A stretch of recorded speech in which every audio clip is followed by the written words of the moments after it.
Authentic red velvet কেকের পুরো details recipe নিয়ে হাজির হয়ে গেলাম। কষ্ট করে একটু ভিডিওটা দেখে নেবেন, তাহলে কিন্তু আপনারা অনেক উপকৃত হবেন। ডেকোরেশনটা আমি একটু সিম্পলের মধ্যে রেখেছি, যাতে করে নতুনরাও প্রথম দেখাতেই করে নিতে পারবে। এরই সাথে থাকবে ডিম ছাড়া কিভাবে ভেলভেটি ময়েস্ট কেক বানিয়ে নেবেন।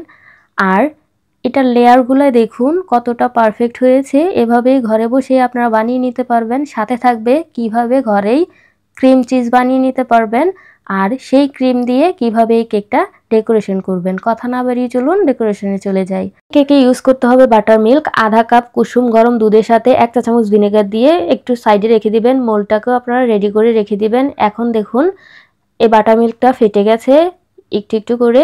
এখন এটার মধ্যে 1 ফুট কাপ তেল, পাউডার সুগার আধা কাপ, সাথে 2 টেবিল চামচ, 1 চা চামচ ভ্যানিলা এসেন্স, আর টক দই দিয়ে দিলাম 1/3 কাপ। একটু করে লবণ দিয়ে ভালো করে মিশিয়ে নিতে হবে। এখন দেখুন ময়দা দিয়ে দিলাম 1 কাপ, সাথে 1 টেবিল চামচ কর্নফ্লাওয়ার, 1 চা চামচ বেকিং পাউডার, আর 1 চা চামচ কোকো পাউডার। এখানে লাইট কোকো পাউডার ইউজ করতে হবে, ডার্ক হলে কিন্তু কালার পারফেক্ট আসবে না। 1/4 চা চামচ বেকিং সোডা দিয়ে কালার দিয়ে কিন্তু এটা রেড ফুড কালার দিয়ে ভালো করে মিশিয়ে নিতে হবে। একটু ব্যাটারটা খেয়াল করেন কিরকম হতে হবে।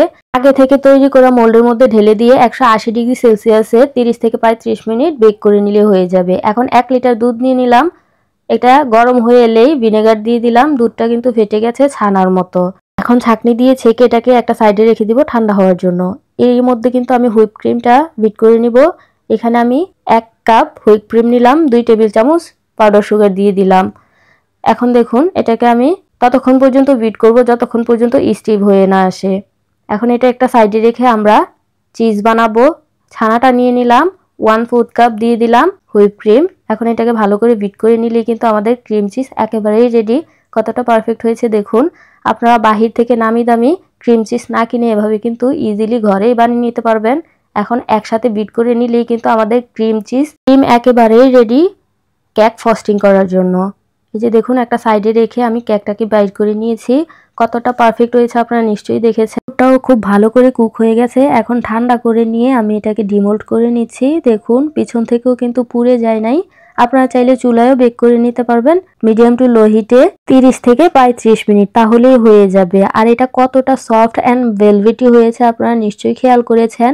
আমরা বাটার মিল্ক ইউজ করেছি, সাথে টক দই, দুটার সমন্বয়ে কিন্তু এটা এতটা সফট হয়েছে আর ভেলভেটি হয়েছে।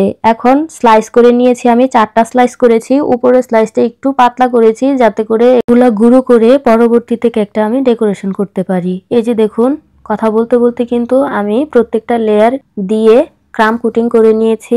ঘন্টা ফ্রিজে রেখে আমি সেট করে নিয়েছি। এখন দেখুন আমি পুরোটা কেক জুড়েই ক্রিম লাগিয়ে নিব, আর এটাকে এখন ফিনিশিং দিয়ে নিব। আগে উপরটা একটু ফিনিশিং দিয়ে তারপর সাইড থেকে ফিনিশিং দিয়ে নেবেন, এতে করে খুব সহজেই ফিনিশিং হয়ে যায়। এখন একটা জিগজ্যাগ স্ক্রেপার নিয়ে নিলাম। এই স্ক্রেপারের কিন্তু 2টা সাইড থাকে, মোটা এবং চিকন। আমি চিকন সাইডটা দিয়ে ফিনিশিং দিয়ে নিলাম সাইড থেকে, এতে করে সুন্দর একটা ডিজাইন চলে আসবে। উপরটা একটু ক্লিন করে নিতেছি। আপনারা সবসময় পাইপিং ব্যাগের মধ্যে করে এটা কেকের মধ্যে লাগানোর চেষ্টা করবেন, এতে করে সহজেই ফিনিশিং চলে আসে। এখন যে ক্রামগুলো আমি করে রেখেছিলাম সেগুলো দিয়ে আমি পুরোটা সাইড জুড়ে কভার করে দিয়েছি।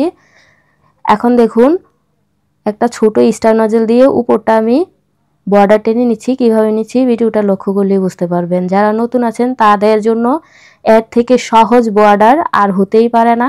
এখন উপরটা আমি কভার করে দিব হোয়াইট চকলেট দিয়ে, এতে করে কেকের ডেকোরেশনটাও খুব ইজি হয়ে যাবে নতুনদের জন্য, আর কেকের টেস্টও কিন্তু দ্বিগুণ হয়ে যাবে। যারা নতুন আছেন প্লিজ এভাবে ট্রাই করবেন, দেখবেন প্রথম দেখাতেই বানিয়ে নিতে পারবেন, নিরাশ হবেন না। এই যে দেখুন কতটা পারফেক্ট হয়েছে।